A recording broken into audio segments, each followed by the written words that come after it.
I'm a self-taught photographer. I didn't have a where to have somebody that would guide me, it's very isolated, and probably that gave me a lot of, introspection. I did all by myself. I do my way, and if it works, fine. If not, that's probably experimental or intuitive. I got involved with a group of photographers that we worked as photojournalists in the street during the coup, the military coup that,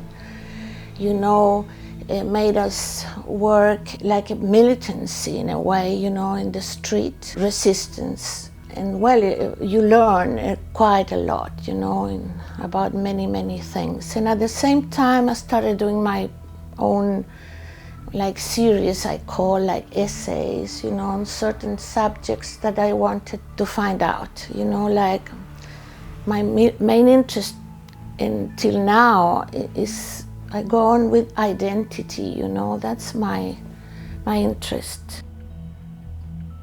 I'm not trying to please anybody or to show a point or, stress something or make judgments about things.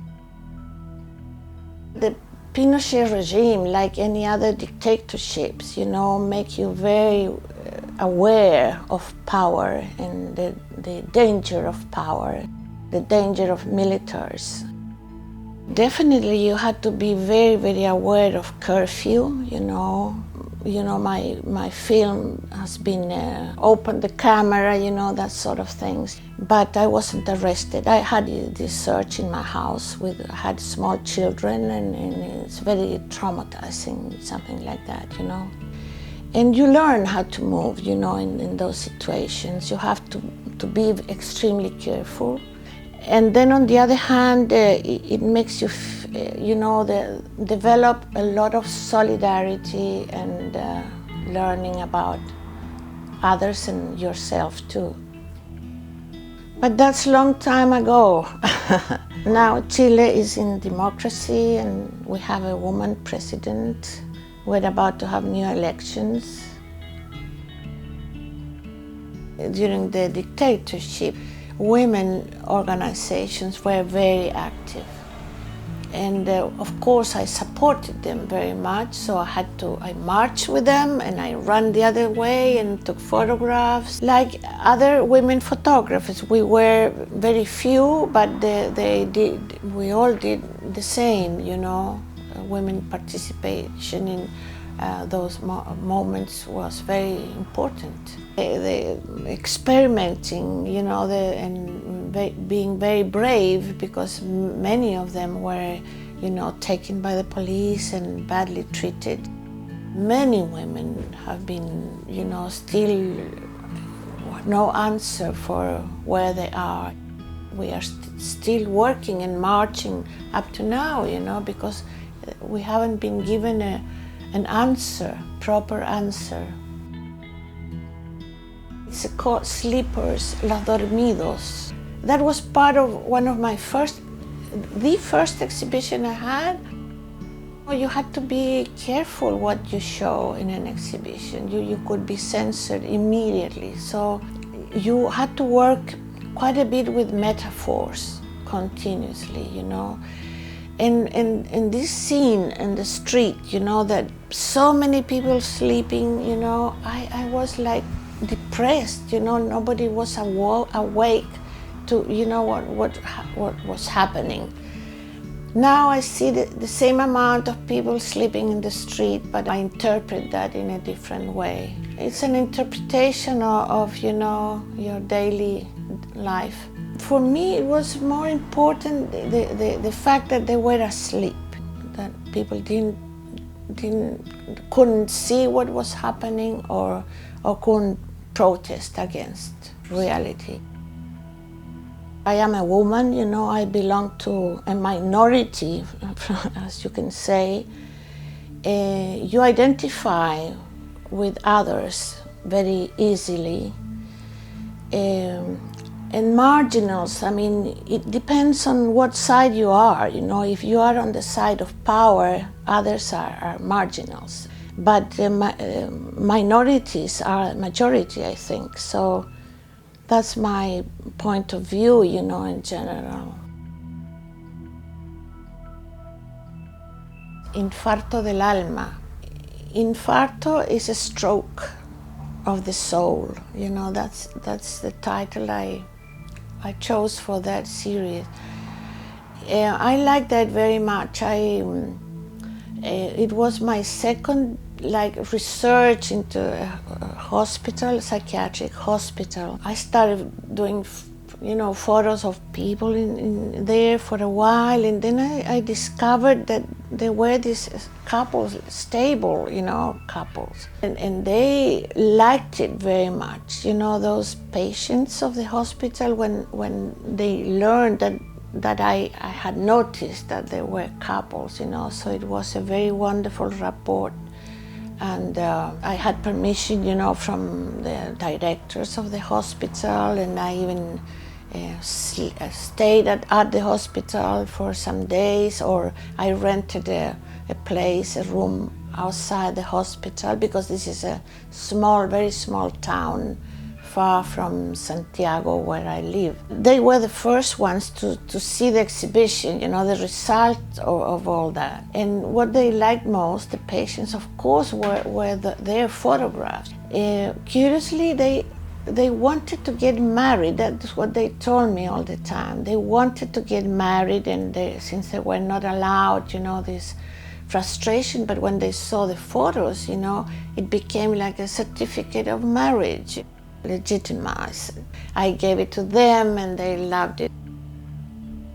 I spent a lot of time in that hospital, and I was terrified by those scenes, you know, like concentration camps, something that I had to photograph. It also worked as a benefit later on. They changed, they improved everything in the hospital, so at least from that point of view, it worked something good for the hospital too.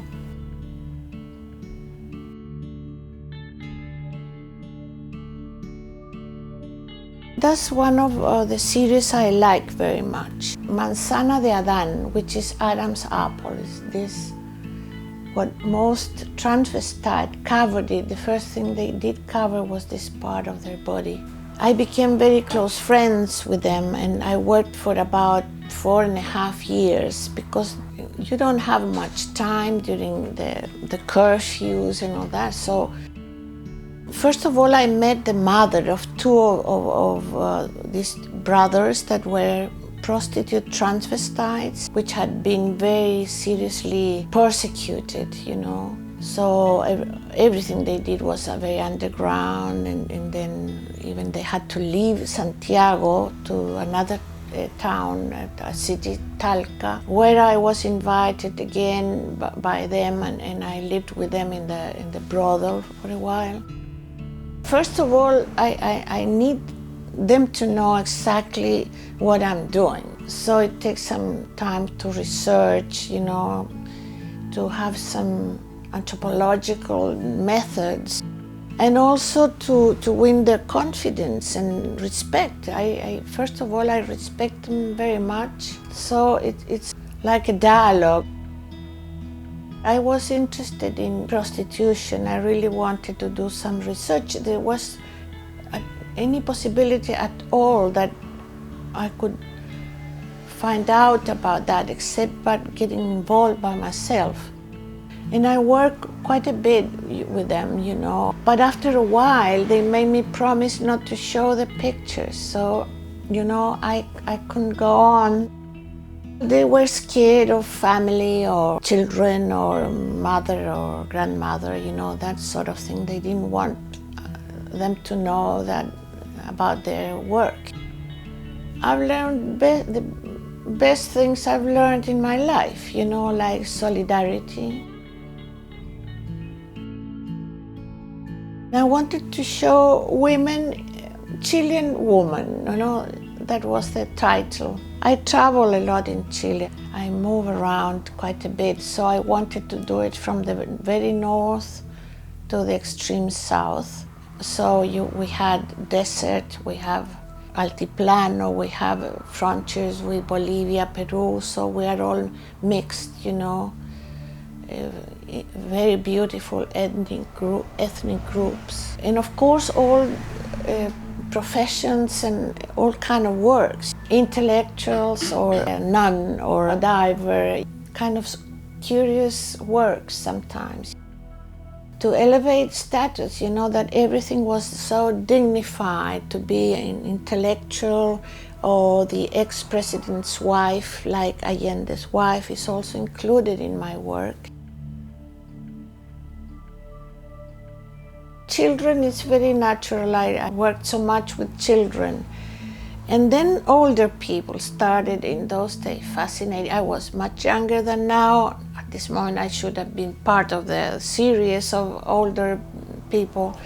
But it was again like a way to learn about me, you know, it's like a mirror. How would I look? I'm reflecting myself, you know, in others. Passage of time has been something very unconscious. I do it constantly. It's like biographical, you know. It's like, again, the self-portrait, you know. It's how people cope with their own body. That's learning. Nobody teaches you anything like that. It's a way, again, you learn about yourself, about what you've never been told. Everything is very self-reflected, or everything is my self-portrait. I was fascinated with these photographs at cemeteries, you know. What you think about this person who's died, you put this idealized photo, could have been he or her, monster, and they have these wonderful pictures, you know. So I started photographing those photos of photos, and see how people think about their own dears, you know. I thought about a lot of Fayum, you know. The Fayum are those paintings on coffins in Egypt. So it's the idealization of this person, how they want to remember. Photography is still teaching me, you know, about humanity, you know. It's like a school, school school for your soul.